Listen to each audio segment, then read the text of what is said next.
जग्गी के नाम से रिजर्वेशन। मुझे लगा था तुम 5 स्टार में लेकर जाओगे, लेकिन तुम मुझे कहाँ लेकर आ?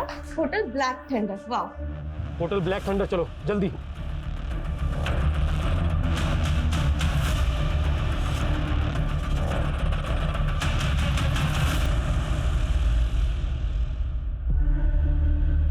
जग्गी, मुझे फ्रेश तो होने दो।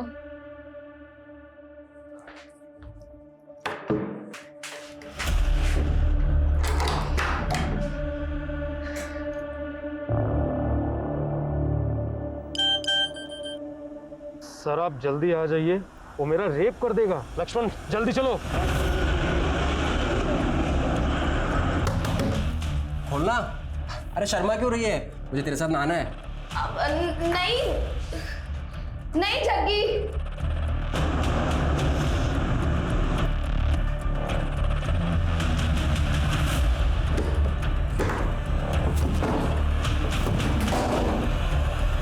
क्या चल रहा है? ना शावर होना है ना कपड़े उतारे। माजरा क्या है? जग्गी मैं मम्मी को मैसेज कर रही थी। छोड़ो ना ये सब नहाना धोना। हाँ, शेर भी कभी नहाता है क्या?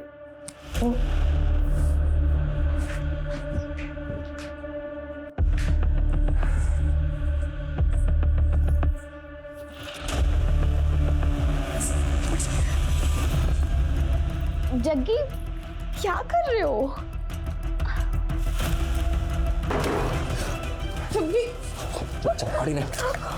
मुझे चुपचाप जाने का रास्ता दो, वरना इसको गोली से उड़ा दूंगा मैं। लतिका को कुछ मत करना, हम तुम्हें जाने देंगे। चल पीछे, एकदम पीछे, एकदम पीछे। मैं बोल रहा हूं पीछे जा, पीछे हट जाओ। वरना इसको गोली से उड़ा दूंगा मैं, ठीक है? और एक कदम आगे नहीं, एकदम पीछे। मैं बोल रहा हूं आगे।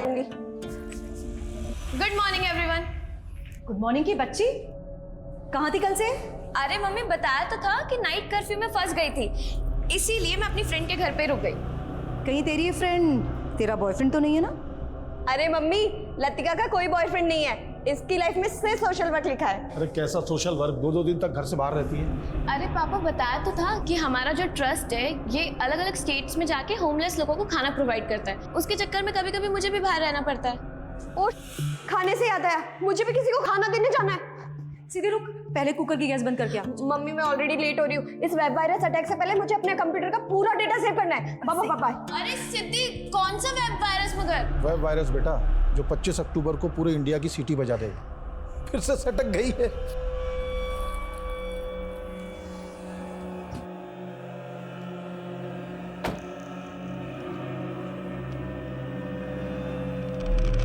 ये लीजिए बाबा जी, आपका आज का कोटा।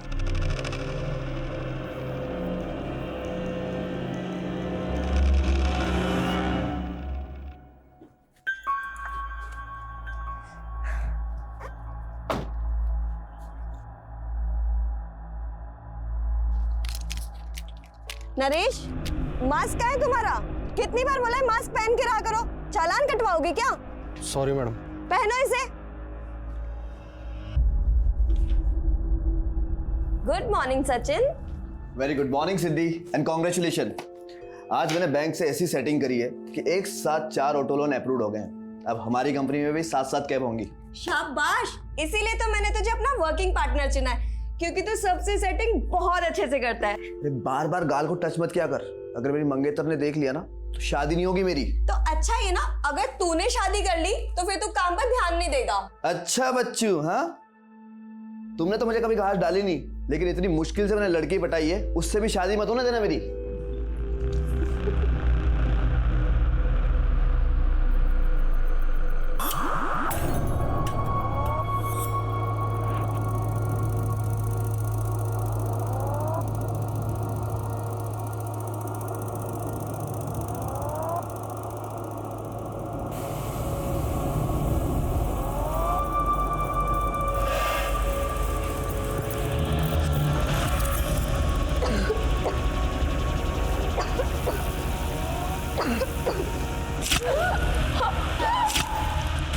लतिका, लतिका।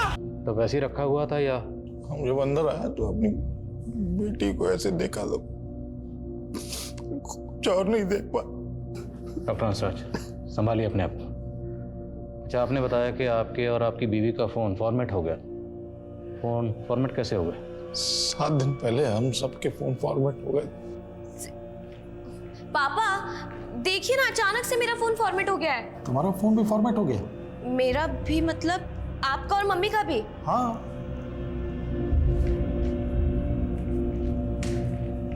सिद्धि, मेरा, मम्मी और पापा तीनों का फोन फॉर्मेट हो गया है। तुमने किया ना? हाँ, मैंने अपना फोन भी फॉर्मेट कर दिया।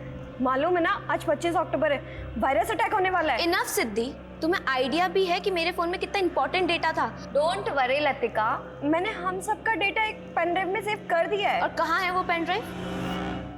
बाद में वो पेन ड्राइव में नहीं मिला। अच्छा, आपकी दोनों बेटियां करती क्या थी?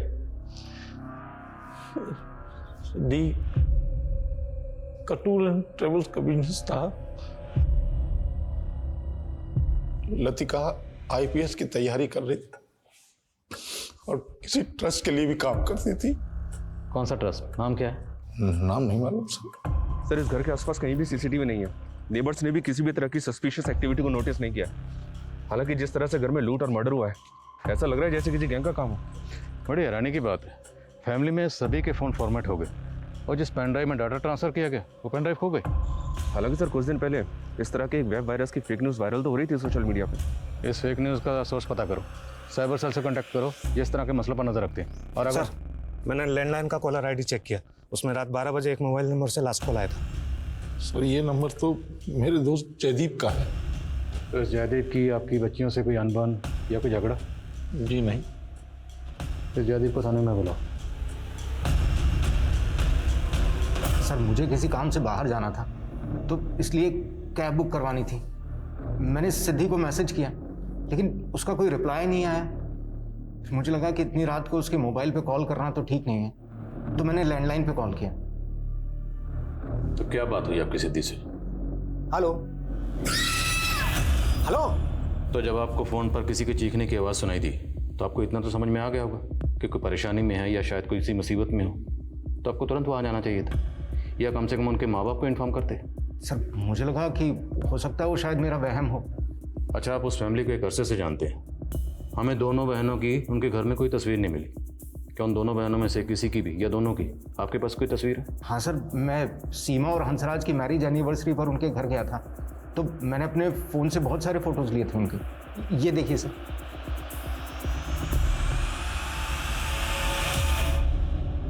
साथ जिएंगे साथ मरेंगे। अरे सिद्धि, लतिका, पेरेंट्स के साथ जीने की बात करो, मरने की नहीं, अशुभ होता है। Right uncle, I really wish कि मेरी सारी उम्र मेरी मम्मी पापा को लग जाए। ऐसे नहीं बोलते बेटा, ये आशीर्वाद तो माँ बाप अपने बच्चों को देते हैं, बच्चे अपने माँ बाप को नहीं।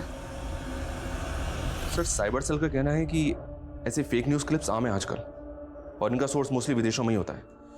लेकिन इन क्लिप्स की वजह से किसी आम आदमी का नुकसान हुआ हो ऐसा कोई नज़र तो नहीं आया। लेकिन माँ बाप का कहना है कि सिद्धि ने इसे फेक न्यूज़ के चलते पूरे फैमिली मेम्बर्स के फ़ोन का डाटा पेन ड्राइव में ट्रांसफ़र कर दिया था, लेकिन पेन ड्राइव गायब है। ये डॉक्टर हंसराज और सीमा हमसे कुछ छुपा तो नहीं रहे? सर, मैं डॉक्टर हंसराज के गांव जैतपुरा गया था। वहाँ पे उनका पुश्तैनी मकान है। उस मकान में उनका केयर टेकर है मंगू। मैंने उससे बात की। हाँ साहब, हंसराज साहब अपने पिताजी की बरसी मनाने के लिए इसी तिथि पर हर साल यहीं आते हैं। वो यहाँ से गए कब थे? अगली सुबह गए थे 3 नवंबर को। शहर में उनकी दोनों बेटियों का मर्डर हो गया है। यहाँ गांव में उनके किसी के साथ कोई दुश्मन? नहीं साहब, वो तो बहुत बड़े अध्यापक हैं। सब लोग यहाँ पर उनका बहुत सम्मान करते हैं। सर, डॉक्टर हंसराज की गांव में शहर में काफ़ी प्रॉपर्टी है, लेकिन ऐसा कोई एंगल नहीं मिला जिससे पता चले कि उनका किसी के साथ कोई डिस्प्यूट हो। लेकिन माँ बाप की गैर मौजूदगी में जयदीप का दोनों बहनों को इतनी रात को फ़ोन करना भी अटपटा लग रहा है। शायद उसकी दोनों पर बुरी नज़र हो। इस जयदीप को इन्वेस्टिगेट करो और लतिका सिद्धि दोनों को सोशल मीडिया अकाउंट्स खंगालो। और वो ट्रस्ट जिससे लतिका जुड़ी हुई थी उसका पता चला? जी नहीं सर, अभी तक की इंक्वायरी में तो ऐसे किसी ट्रस्ट का पता नहीं चला है जिससे लतिका जुड़ी हो। हाँ, लेकिन एक बात पता चली है, लतिका का अपनी बहन सिद्धि के टूर्स एंड ट्रेवल्स ऑफिस में भी काफ़ी। सर, 2 नवंबर की शाम तक तो दोनों बहनें यहीं थी। सर, मैं तो खुद शॉक्ड हूँ कि वो इस दुनिया में नहीं है। अच्छा, आप और सिद्धि 3 साल से एक साथ काम कर रहे थे, राइट? Yes sir. तो कोई बिजनेस राइवलरी? नहीं सर, ऐसा कुछ नहीं है। अच्छा, लतिका किसी ट्रस्ट के लिए काम करती थी? आपको उस ट्रस्ट के बारे में कुछ पता है? नहीं सर, मुझे उस ट्रस्ट के बारे में तो पता नहीं है, लेकिन हाँ, सिद्धि तो चाहती थी कि लतिका ये सब कुछ छोड़कर बिजनेस में इन्वॉल्व हो जाए।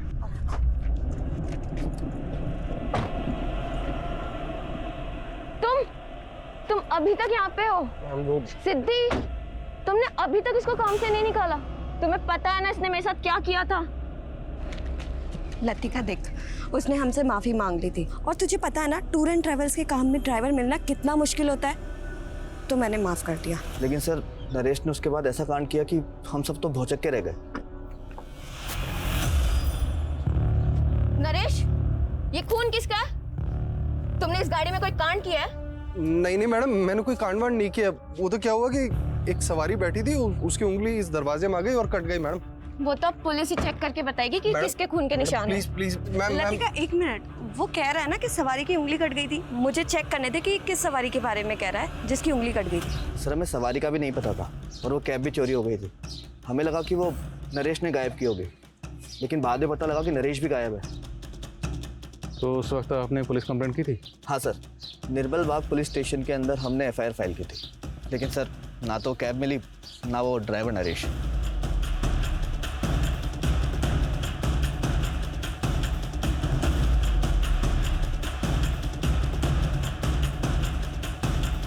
सर, निर्मल बाग पुलिस से सिद्धि का टूर्स एंड ट्रेवल्स की कैब चोरी होने की रिपोर्ट मिली है, ये देखें।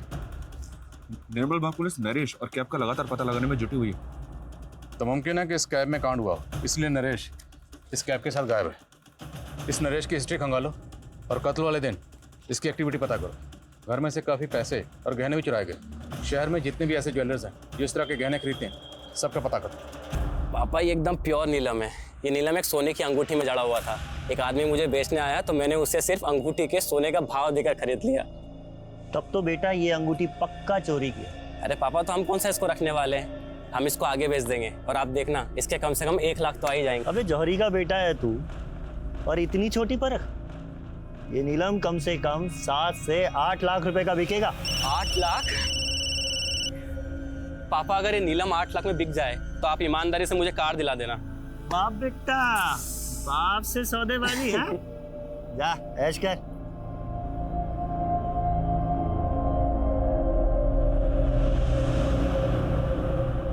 हेलो सर, मैं ज्योत्सना सिंह DMC बैंक से बोल रही हूँ। हमारा बैंक आपको एक life time free credit card offer कर रहा है और इसमें कोई एनुअल फीस नहीं है। देखिए, मेरे पास बहुत सारे क्रेडिट कार्ड है, आई एम नॉट इंटरेस्टेड। लेकिन सर, आप DMC बैंक का क्रेडिट कार्ड यूज करेंगे तो आपको उसके बहुत सारे बेनिफिट्स मिलेंगे। फिलहाल तो तुमसे बात करने के अलावा मुझे और कुछ बेनिफिट नजर नहीं आ रहा। सर, आप मजाक अच्छा कर लेते हैं। मैं आपकी एप्लीकेशन प्रोसेस कर सकती हूँ? कर सकती हो। Hi sir, this is Joshna.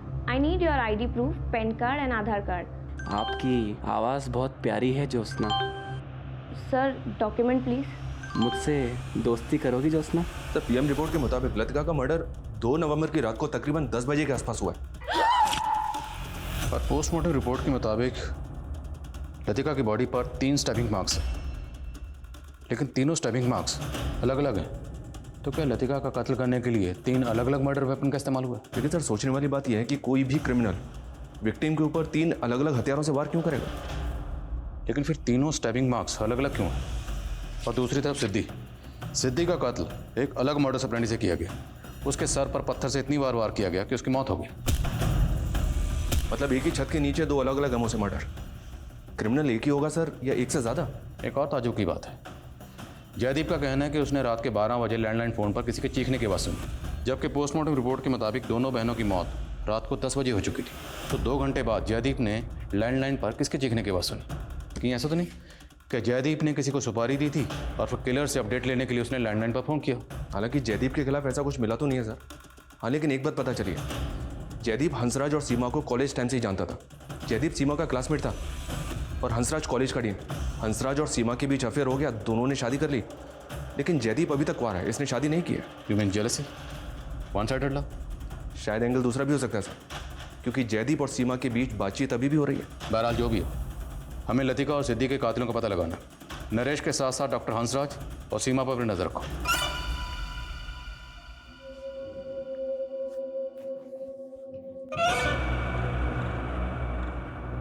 सीमा, इस सदमे से बाहर निकलो, हिम्मत से काम लो।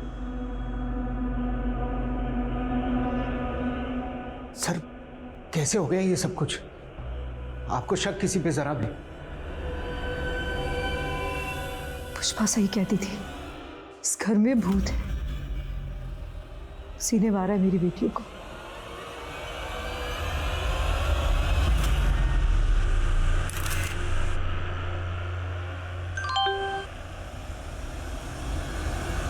कहते हैं जिस कहानी में मोहब्बत नहीं होती उस कहानी से क्या वास्ता हो सकता था।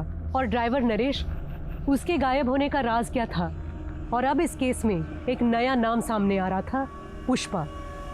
आखिर कौन थी ये पुष्पा? हमें पता चला कि आपके यहाँ एक पुष्पा नाम की मेड काम करती थी, जो अचानक काम छोड़कर चली गई। आपने उसके बारे में हमें कुछ नहीं बताया। वो हमारे सर्वेंट क्वार्टर में ही रहती थी, काफ़ी दिनों से काम कर रही थी। एक दिन अचानक कहने लगी कि भाभी मैं जब सर्वेंट क्वार्टर में सोती हूँ ना, मुझे बहुत अजीब अजीब सी आवाज़ें आती है वहाँ पे। मुझे ऐसा लगता है जैसे किसी भूत का साया है वहाँ पे। तुझे कोई वहम हुआ होगा, ऐसे कोई भूत वूत नहीं होता। नहीं भाभी, मुझे कोई वहम नहीं हुआ। अब चलिए मेरे साथ, देखिए वहाँ पे ना अजीब से पैरों के निशान बने हुए हैं। हाँ आइए भैया, ये देखिए। अब आप ही बताइए, इतनी सुबह सुबह यहाँ पे कौन आएगा? अब तो रात को कोई आया था यहाँ, लेकिन कौन हो सकता है? अरे भैया मैं कह रही हूँ ना, ये किसी भूत के पैरों के निशान है। हमें लगा उसकी दिमागी हालत खराब है, अचानक से वो घर छोड़ के चली गई। तब तक काफ़ी पैसा एडवांस हम दे चुके थे उसे। तो आपने पुलिस कंप्लेंट क्यों नहीं की? हमें लगा हमारी काफ़ी सेवा की उसने, अगर अपने डर की वजह से थोड़ा बहुत पैसा लेके भी चली गई तो क्या होगा। ये पुष्पा कहाँ की रहने वाली थी? ये हमारे गांव वाले घर का चौकीदार मंगू की रिश्तेदार थी। वो मंगू के कहने पे उसे हमने काम पे रखा था। और ये मंगू, बोलो सर, निर्मल बाग पुलिस से नरेश की अपडेट मिली है। वो कानपुर में छिपा हुआ था। निर्मल बाग पुलिस ने यूपी पुलिस की मदद से उसको अरेस्ट कर लिया। लाओ उसे यहाँ पर। साहब मुझे बोल रहा हूँ, मैंने कुछ नहीं किया साहब। वो जब वो कैब गायब हुई तो साहब मैं डर गया था। मुझे लगा कि सब लोग मुझ पे शक करेंगे, इसलिए मैं भाग गया था साहब। तू भागा इसलिए था क्योंकि तूने कैब में कांड। मर्डर के बाद में वो अकेला उस कंपनी का मालिक बन के बैठा है। कुमार है? नहीं साहब, मैं सच बोल रहा हूँ साहब। हो सकता है नरेश झूठ बोल रहा हो, फिर भी सचिन को इन्वेस्टिगेट करो। देखो कंपनी के फाइनेंशियल एंगल्स में कुछ मिलता है क्या? Yes sir. सर मैंने पुष्पा का फ़ोन चेक किया, उसका फ़ोन उसी दिन से बंद है जब से वो गायब है। लेकिन जब उसके सीडीआर चेक किया तो पता चला कि पुष्पा मंगू के साथ काफ़ी टच में रहती है। रोज़ाना 15 से 20 कॉल्स होते हैं दोनों के बीच। साहब मुझे नहीं मालूम कि पुष्पा कहाँ गायब हो गई है। पुष्पा के साथ तेरा रिश्ता क्या है? साहब वो मेरी मौसी की बेटी है। मेरे मौसा मौसी के गुजरने के बाद मैंने उसे हंसराज साहब के यहाँ काम दिलवाया था। तुम्हारे और पुष्पा के बीच में हर रोज़ बातें होती थी, और बहुत बार बातें होती थी, लंबी लंबी बातें होती थी। इसलिए अब तो बताएगा कि पुष्पा के साथ तेरा असल रिश्ता क्या है? वो मेरी बहन जैसी है, और मुझे सच में नहीं मालूम कि वो कहाँ गायब हो गई। मुमकिन है कि पुष्पा को मंगू ने डॉक्टर हंसराज के यहाँ नौकरी पर लगाया हो, ताकि पुष्पा उनके घर की रेकी कर पाए। क्योंकि मंगू इतना तो जानता था कि डॉक्टर हंसराज के फादर की बरसी पर डॉक्टर हंसराज और सीमा हर साल गाँव जाते थे। आप कहना चाहते हैं कि मंगू और पुष्पा के कहने पर ही लूट और मर्डर हुआ है? मुमकिन है ऐसा ही हुआ, क्योंकि अगर ऐसा नहीं हुआ तो फिर पुष्पा गायब क्यों है? पता लगा पुष्पा कहाँ है। और ये मंगू, इसकी बैकग्राउंड खंगालो।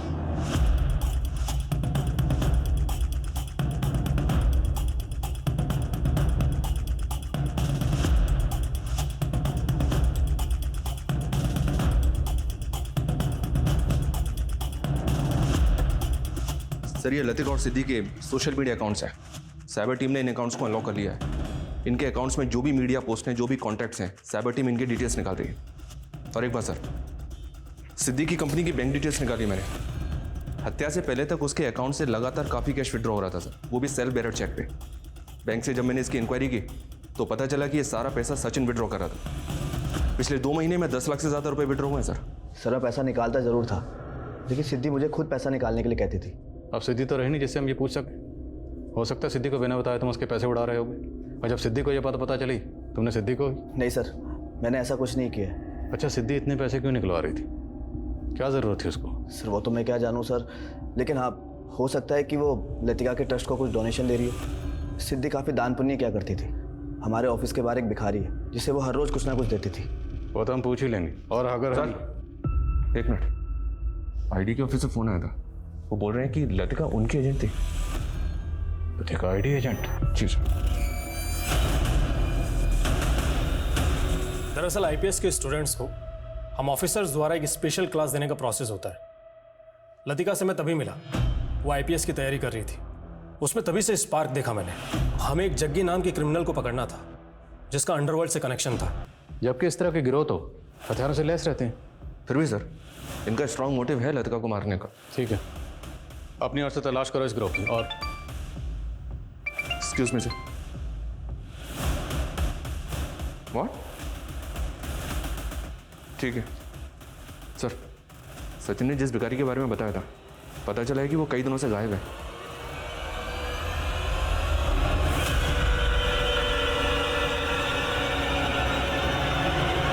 अब एक और शख्स संदिग्धों की फहरिस्त में जुड़ा था, जिसका ना नाम पुलिस को पता था और ना उसका कोई फोटो पुलिस के पास था। और अब ये केस एक और विचित्र मोड़ लेने वाला था। मैंने चेक किया सर, सिद्धि के सोशल मीडिया अकाउंट में कई अजीब से पोस्ट और फोटोज हैं। उफ करो ना, तूने यह क्या किया? लोगों को सही से अंतिम संस्कार भी नसीब नहीं हो रहा है। सर, ये तीसरा पोस्ट भी कोरोना को लेकर है या? इन पोस्ट के साथ साथ मुझे ये तस्वीर कुछ सोचने पर मजबूर कर रही है, जिसमें सिद्धि के हाथ में ये है। सर, अगर सिद्धि के हाथ में ये है तो उसके घर में भी होगा, पर हमें मिला नहीं है। लतिका की बॉडी पर 3 स्टैबिंग मार्क्स थे और तीनों अलग अलग थे। और सिद्धि के हाथ में ये, और सिद्धि की लाश को पत्थर से मारा गया, उसका पत्थर से चेहरा कुचला गया। सवाल यह है कि दोनों बहनों को अलग अलग मोटर्स ऑपरेंडी से क्यों मारा गया? तो मेरे जहन में सवाल ये उठ रहा है कि क्या वो लाश वाकई सिद्धि की होगी? आप कहना चाहते हैं कि लतिका के मर्डर के पीछे सिद्धि का हाथ हो सकता है? तो फिर वो दूसरी लाश किसकी होगी?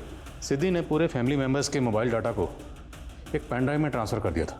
वो पेन ड्राइव गायब है और उसी में लतिका के फ़ोन का डाटा भी ट्रांसफ़र हुआ था। लतिका एक आईडी एजेंट थी, तो हो सकता है उस पेन ड्राइव में कोई ऐसी इन्फॉर्मेशन हो जो कोई नहीं चाहता था कि किसी के हाथ लगे। और वो लाश सिद्धि की थी या नहीं, उसे पता करने का एक जरिया है डीएनए। उस लाश के डीएनए को लतिका और सिद्धि के पेरेंट्स के डीएनए से मैच करके देखो, और ये भी पता करो क्या लतिका और सिद्धि के कॉन्टैक्ट में कोई ऐसी लड़की थी जिस वक्त गायब है। मैं एक लापता रूह हूँ पंकज, मेरे साथ कहीं तुम भी ना भटक जाओ। एक बार मुझसे मिल लो और जितना चाहे आजमा लो, उसके बाद तुम्हें यकीन हो जाएगा कि हम दोनों एक दूसरे के लिए बने। ये तस्वीर हमें सिद्धि के सोशल मीडिया अकाउंट से मिली है और इसमें सिद्धि के हाथ में ये जो ऑब्जेक्ट है, ये ऑब्जेक्ट आपके घर में कहीं होना चाहिए। हाँ, सिद्धि को ऐसी चीज़ इकट्ठा करने का शौक था, लेकिन आप कहना क्या चाहते हैं? देखिए, हमें लगता है कि आपकी बेटी लतिका का कत्ल इसी ऑब्जेक्ट से हुआ। हमें आप दोनों के डीएनए टेस्ट करवाना होगा ताकि हम श्योर हो सकें कि लतिका के साथ जो दूसरी बॉडी थी वो आपकी बेटी सिद्धि ही थी। क्या कह रहे हैं आप? आप कातिल को ढूंढ नहीं पा रहे तो कुछ भी अनाप शनाप बोल रहे हैं आप? साहब, हम अपनी ड्यूटी कर रहे हैं। चलिए डीएनए टेस्ट के लिए।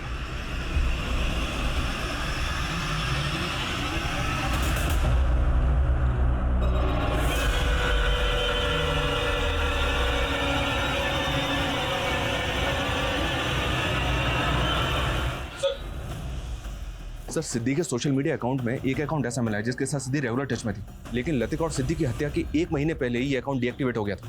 किसका अकाउंट है, कुछ पता चला? इस अकाउंट से लिंक्ड एक मोबाइल नंबर मिला है सर, जो किसी पंकज जौहरी के नाम पे जोधपुर के एड्रेस पर रजिस्टर्ड है। ये पंकज जैसा हुई थी और उसके अगले दिन 2 अक्टूबर को पंकज की मौत हो गई। लेकिन जोधपुर पुलिस को पंकज की बॉडी के पास कोई नीलम पत्थर नहीं मिला। नीलम पत्थर कहाँ गया? और पंकज के फादर का कहना है कि 2 अक्टूबर को पंकज वो नीलम पत्थर 3 लाख रुपए में किसी को बेचने के लिए गया था। और उसी दौरान सिद्धि के अकाउंट से सचिन ने 4 लाख कैश विड्रॉ किया था। सर, कहीं ऐसा तो नहीं कि सिद्धि ने पंकज से वो नीलम खरीदा था? लेकिन सवाल ये है कि पंकज की मौत क्यों हुई? पंकज की मौत का राज क्या है? क्या सिद्धि पंकज की मौत के राज को जानती है या फिर सिद्धि पंकज की मौत में भी इन्वॉल्व है? सर, मैं आपको पर्सनल नंबर से हाई भेज रही हूँ, आप मुझे रिक्वायर्ड डॉक्यूमेंट्स की फ़ोटोज़ उसमें भेज दीजिए। आइए सर। एक आदमी सच बोलती थी, इस घर में भूत है, उसने ही मारा मेरी बेटियों को, उसने ही मारा मेरी बच्चियों को। हाँ, वो दोनों मर गई, दोनों मर गई।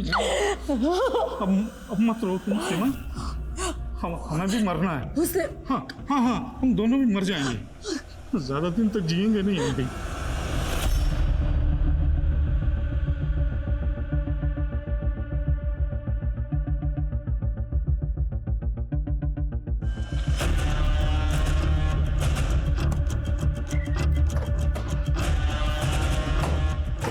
कि लतिका सिद्दीकी के माँ बाप जिस तरह से रिएक्ट कर रहे थे मुझे कुछ ठीक नहीं लग रहा। अब या तो बेटियों को होने के गम की वजह से सीमा की जहनी हालत ठीक नहीं है, या फिर वो हमारे मन में कोई भ्रम पैदा करना चाहते हैं। दोनों की एक्टिविटी पर नजर रखो। Okay sir. Sir Jodhpur police ने पंकज की मेल आईडी का पता किया। उस मेल आईडी से लास्ट मेल ड्रीम 79 की आईडी पे किया गया, वो भी पंकज की मौत से कुछ टाइम पहले। ये देखिए सर। मेरी मौत के जिम्मेदार तुम हो, तुम। लेकिन कोई नाम मेंशन नहीं है, जिक्र नहीं है किसी नाम। हो सकता है सर ये मेल आईडी भी सिद्दीकी हो। मैं इस ड्रीम 79 आईडी की डिटेल्स निकल पा रहा हूँ। ठीक है। और हाँ, जयदीप को बुलवाओ। Okay sir. आपने कहा था कि 2 नवंबर की रात को रात के 12 बजे जब आपने डॉक्टर हंसराज के यहाँ लैंडलाइन पर फ़ोन किया तो आपको किसी औरत के चीखने की आवाज़ सुनाई दी थी, करेक्ट? Yes sir. लेकिन उनकी दोनों बेटियों की मौत तो रात के 10 बजे हो चुकी थी, तो उनकी मौत के 2 घंटे बाद आपने किसी औरत के चीखने की आवाज़ कैसे सुनी? वो आवाज़ लतिका की थी या सिद्धि की थी सर, मैं कैसे बता सकता हूँ। अच्छा, आप डॉक्टर हंसराज या सीमा से जुड़ी कोई ऐसी बात जानते हैं जो आपको अजीब लगती है? मुझे लगता है दोनों का मानसिक संतुलन। मैं अभी की बात नहीं कर रहा, माजी की बात कर रहा हूँ। उनके पास की कोई ऐसी बात या कोई ऐसा राज जो बहुत कम लोग जानते हैं। सर कॉलेज टाइम में सीमा को ड्रग्स की लत थी, लेकिन जब से हंसराज उसकी लाइफ में आया वो लत छूट गई थी।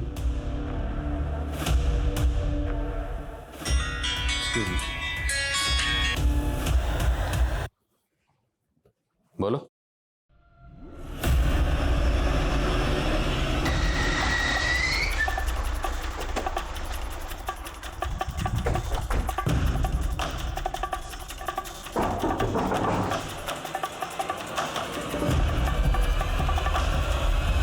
साबू बिन ब्याही माँ बन गई थी और बच्चा भी नहीं गिरा सकती थी, तो लोगों की नज़रों से बचने के लिए साहब मुझे बच्चा किसका?